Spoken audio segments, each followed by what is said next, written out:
With us here today is Italo Vignoli. He is the director of the Open Source Initiative and is doing marketing for the Document Foundation.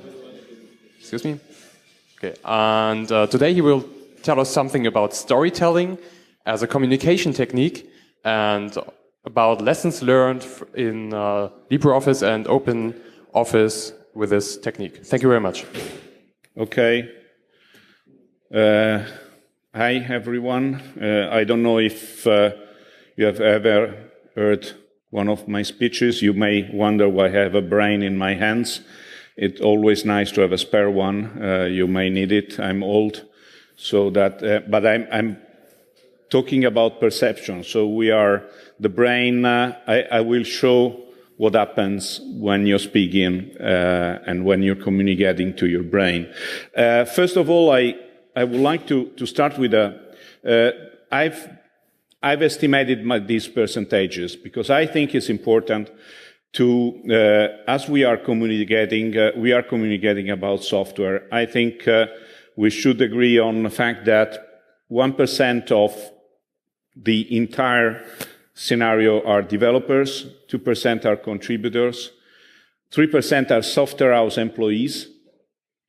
Then you have 4% of conscious users, which makes 10% of our listeners that understand what we say, and then around 90% that do not understand and do not have any clue about software. This is unfortunately the reality. Open source software speaks to, I would say, usually to the top 3%, ignores the other 97% because majority of people speaks technical jargon. We don't communicate. We speak. These are two different terms. So first, what is very important, we have learned to steal. We have a very nice example. The company is based in One Microsoft Plaza in Redmond. You can probably guess the name of the company. They do fantastic marketing. Steal. It's useless to reinvent the wheel. Do what they do it better. Now we come to the left and right brain. So if you talk to people, let's say that this image is very nice because it shows exactly what happens in your brain. If you present, you're talking to this right hemisphere. If you talk, you're talking to the left hemisphere. Let's say that the right hemisphere is the creative part, and the left one is the accountant part. So these are, as you can see, these are accountants. If these people get something, they, through this area, which is called corpus callosum, they tell to the accountants, you have to file that in the memory. If you speak directly to the accountants, they don't even file into the memory. So we have to find a way to communicate, and storytelling, it's one of the techniques that can help us. I've seldom heard anyone speaking about free software and telling stories about free software. This was Benjamin Franklin, so not a recent guy. And you say, tell me and I forget, teach me and I remember, involve me and I learn. I seldom hear speeches about free software that are involving. Many are informing, are telling a huge number of concepts, but are not involving people. Everyone should be familiar in Germany with this guy as a kind of a key role in the history of the human in the human history, and even a stronger role in Germany. He was a storyteller. So he was a priest, you know, and he published 95 theses. This is not storytelling. The theses are boring. He realized that. That was targeted to his peers, was not targeted to the population. So what he did, he made the story. Actually, he translated the story. The story was already there. He translated the Bible in German. Of course, we are speaking about something that happened 500 years ago, but this is storytelling. People could read the story that were backing their religious beliefs. And based on this, not on the thesis, there was a war, there was a schism. So that shows you the power of storytelling, even if it, of course, I say storyteller, but it was not aware of being a storyteller. It was just a smart guy that found the best way to communicate with the people he wanted to communicate with. Would you prefer to explain lock-in? Would you prefer this image or a 20 minutes speech about the details of the lock-in technology? This shows you, I mean, you change operating system and you change the window. This is lock-in. It's a lot more immediate. It's easier. So we have stories in open source. I think in free software, I think it's we have to find the stories. It's not always easy, but in some cases you can build the stories.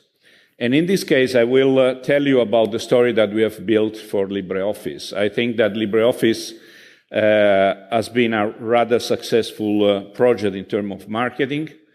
Of course, we didn't manage marketing only in the traditional way.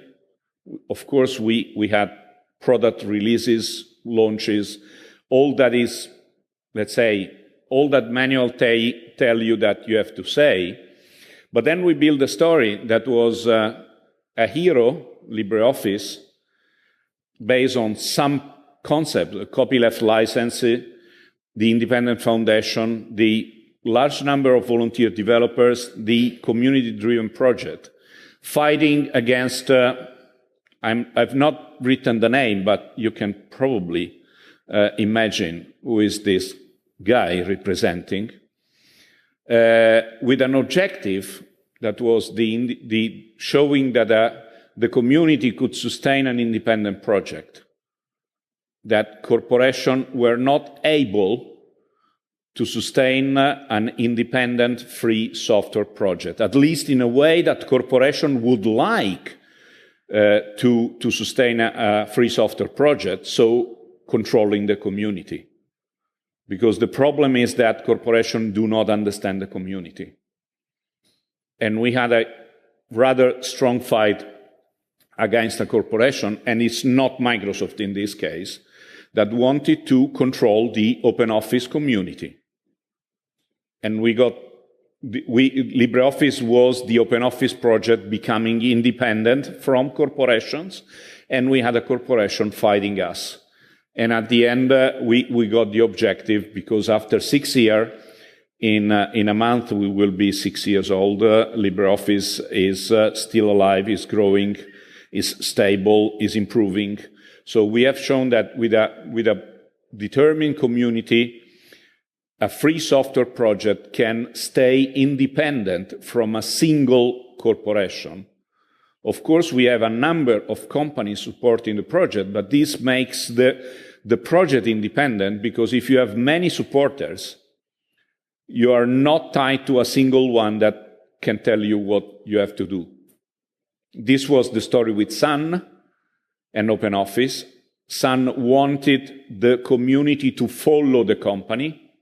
Of course, we are speaking about 15 years ago, so it was completely different time in history. But after 10 years, the project was mature enough to be to become independent, and the LibreOffice history shows that it is possible, it was possible, it is possible. Of course, to reach the objective, you have also to understand that you have to start communicating in a different way. Otherwise, people would have not followed us.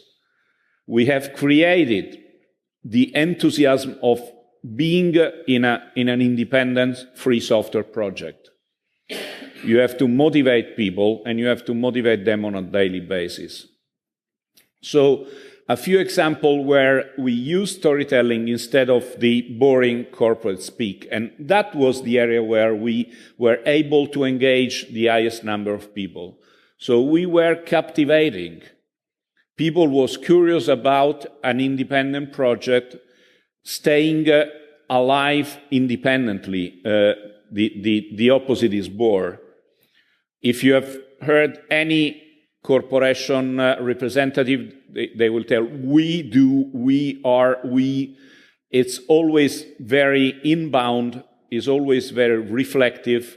They always say, we do. We always said, we together have done, we can do together as a community, and with the help of everyone, we can reach the objective. We have used conversation, no statements. Although we have statements in press releases, but we tend to have statements that are not, we are doing this and we are doing that, but they are trying to add some news to the story. We have always looked outward and not inward. We have looked at the community outside, and we still are trying to engage a larger community. This is always a challenge for a free software project. But at least we have been able, during the first year, to engage a large community.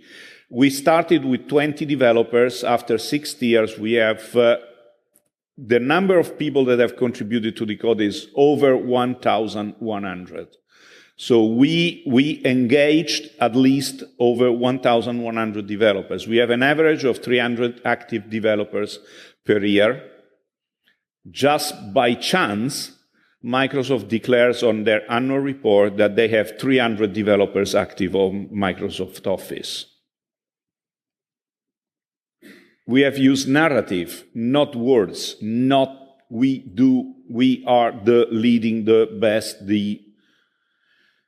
and a lot of anecdotes. I use a lot of anecdotes in my speeches. I don't even remember which are the true ones and the false ones they invented, but I don't mind. I mean, I know which are the good one and the wrong one. But for instance, when people ask me why you started in free software, I said it because I didn't want to use Outlook, which is a weird answer. I'm not a developer. I'm not a technical guy. It's something that engages you because I'm not saying because I wanted to scratch my itch. I didn't want to use a proprietary software. So I looked for an alternative to the Office suite. This is absolutely true.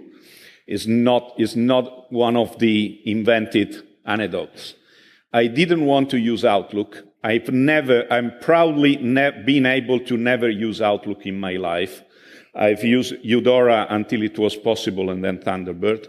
Even on a Windows machine, when I was using a Windows machine, and on a Mac machine, when I was using a Mac. Now I've switched to Linux, which is not trivial for someone that has a degree in humanities like myself. And we have tried to be entertaining and compelling and real. So we have basically, and I use these slides a lot, it helps if you think it's visually explaining the difference between the umbrella culture of a corporation staying on top of a project, and the mixing bowl. This is an American way of representing it. The mixing bowl of a community staying together and working together in the same environment. It's very easy. It tells you in one picture tells 1,000 words. I know that Apple is not overly popular in free software, but for instance, they did some very smart things. When IBM launched the PC, IBM was a big, huge corporation at the time, and Apple was the small company, although they were number one in PCs, but IBM was a lot bigger. With this single ad, they positioned themselves as they were welcoming IBM in the PC environment, not the opposite. So IBM was second after Apple in their environment. Is a way of telling a story. You tell, I'm already in the market, you are entering my market. So welcome IBM. Position the company with a few words. Exactly the opposite as that genius of the Sun marketing did by throwing away $1 million making advertising. These are the buses of an American city. Can you guess which was the city? I've said the name of the city before. Yes, they throw away $1 million making advertising on the city where 95% of inhabitants works for a single company. So if you want to throw away $1 million, this is the worst way. And I went to Santa Clara to shake hands to that idiot. Because I said, you know, when you have the opportunity of meeting one paramount idiot, you should leverage the opportunity. So if you say a concept in words, after 72 hours, you remember 10%. If you say that with images, you remember 65%. These are, of course, it's not me telling that. These are researches done by medical people, psychologists. So, actually, which is worse, according to this guy, which is an authority in studying the brain behavior, brain interprets each single letter as a kind of image, so it creates a problem for our synapses. And you can imagine being 62 years old and having a few synapses left, which problem causes to me. It's less for you, but bigger to me. Anyway, I'm joking, but for instance, if you work on emotion, you create a way of raising the interest just by a shot of dopamine. You don't need to people to stay awake without any reason. You just provide them a shot of dopamine that helps them in staying alive. So that is easy. For instance, this image is so simple. It doesn't say behave to the dog. It says, I make it to the fence in 2.8 seconds, and it's very effective. This explains a lot about speed. So, in a world without walls at the end, who need windows? No one. So, of course, I've tried, speaking about storytelling in 20 minutes is not trivial. So I've tried to send out some provocative ideas. I'm happy. Usually I do storytelling trainings in universities is 8 hours. So 20 minutes, 8 hours in 20 minutes, it's a little bit challenging. But I'm finished even earlier than expected. The idea is just to give you some provocations about the concept of storytelling, about the fact that when we speak about free software, we should become a lot more engaging than we usually are. I've heard in many events people boring to death about their projects, and they were very enthusiastic, but being enthusiastic is not enough. We are the challenger against proprietary software. It's useless that, free software is better than proprietary. The problem is that 97% of the world around thinks exactly the opposite. So we have to convince that 97%, not the 3% that is already convinced that free software is better than proprietary software. And you have to shock that 97%, because otherwise they will never listen to you. So explaining vulnerabilities, for instance, in a technical way has no meaning. Just give you numbers. I totally agree on the fact that you should be picky about the meaning of each vulnerability, but I can tell you that, for instance, comparing LibreOffice with Microsoft Office, when we discussed with, I said this morning, when we met for the first time the Italian Ministry of Defense, their question was, how do you compare with Microsoft Office in terms of security? And I said, wrong question. The right question is how Microsoft Office compares with LibreOffice, because we are one order of magnitude better, so you usually compare the worst with the best and not the opposite. Then I show a chart where 9 vulnerabilities against 111. So it was easy. There was even no additional question on my statement. Questions now from you. Yeah, thank you very much. Any questions from the audience over there?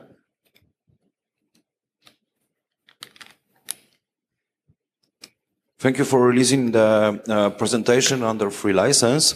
However, the vignoli.org website is not working. Where I can download it from? It's not working intentionally. I mean, I have another 2 websites which are working, are italovignoli.com and italovignoli.org, which are 2 blogs. The org is in English, the com is in Italian.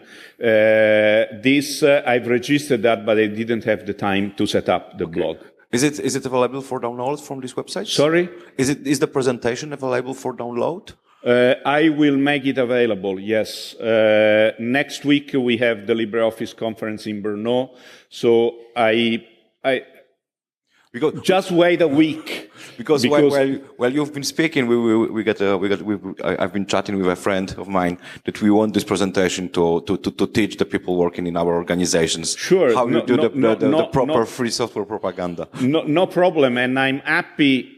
I've done sessions, and I'm happy to do that whenever.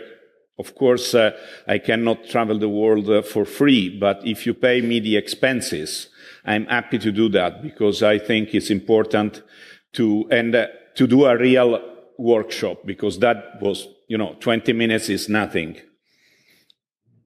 Okay, any more questions to Italo? Okay. Hi, Italo. You said that to do the advertising and so on, it is a good idea to copy other companies. I have noticed that some projects also copy things like their press releases, and I have the sensation that is not a good idea. What is because they tend to be, as you say, the projects tend to write things that are very corporate, very boring, etc., because they're copying from companies like the press releases that Microsoft does. Do you think that is fair, that they should copy the advertising but not the press releases, for example? I think the concept is still like an artist, which means get the ideas and improve it. Of course, it's not. Sometimes a boring press release may do its work. It depends. Of course, when I started with OpenOffice, not with LibreOffice, because that was already, but OpenOffice was releasing 3 press releases or 4 press releases per year. And I started in Italy to release 2 press releases per month. And I said, how can you do that? And I said, some of them are just boring, I know, but at least they keep the name OpenOffice in the mind of journalists. The name was not there. So the first objective was create a kind of mental folder with the word OpenOffice on it. Then, of course, when the mental folder is there, then you can become more sophisticated. And I totally agree that writing all compelling press releases is almost impossible. I mean, mission impossible. Let's say that we should have one every 2 or 3, which is really breaking news, and the other are fillers. It's difficult because real breaking news are difficult to have. But I think that our major opportunity is to, I don't know if it's an English word, so some can correct me. I use the word outbrain Microsoft, so which is overtake them in terms of brain that we put into project. I don't know if it works in terms of new word. It wasn't a word 5 minutes ago. Now it is. Because I think that this is one of our opportunities. I mean, they are conditioned by the stock market. So in some cases, they will never write something in press releases. We have the opportunity. We don't have shareholders. We don't have, I mean, it's a completely different approach. We can be a lot more freewheeling in our creativity and find ways of writing stuff which is completely different. Of course, not to the point of shocking the journalist, because you know that if you shock the journalist, then the press release goes into the trash, which is not our objective. Shock it a little bit so it reads it, but not to the point that. And do you have any like collection of good storytelling examples for like open source free software or in general? Because like also maybe more in general, like not, I mean, LibreOffice, you showed this example, but of course, I know one project, almost only one. Not being a developer, I can only know the project I'm working inside. But I think that even every developer has his own stories. The problem is that if you look at code in terms of code, then you don't have any story. But if you look at the fact that you have solved maybe a bug that was there, has been there for 12 months, and everyone was waiting for the bug to be solved, and there was companies stuck. I mean, you have a way of building the story even on a bug. Imagine the guy that sits behind a desk and waits for you to solve his damn bug that doesn't allow him, just because it was a bug of LibreOffice, to insert an image centered on a table cell. That guy would kiss you. So, you know, even on a stupid bug, you can build a story. Any more questions? But you have to think about story and not, you know, code is fundamental, but code, unfortunately, sorry to say that, but code is boring. But code can be made nice because then there is people waiting for the code. And that brings a story behind it. Any more questions in the audience? Okay, then thank you very much, Italo, again for your talk. Thanks. Thank you.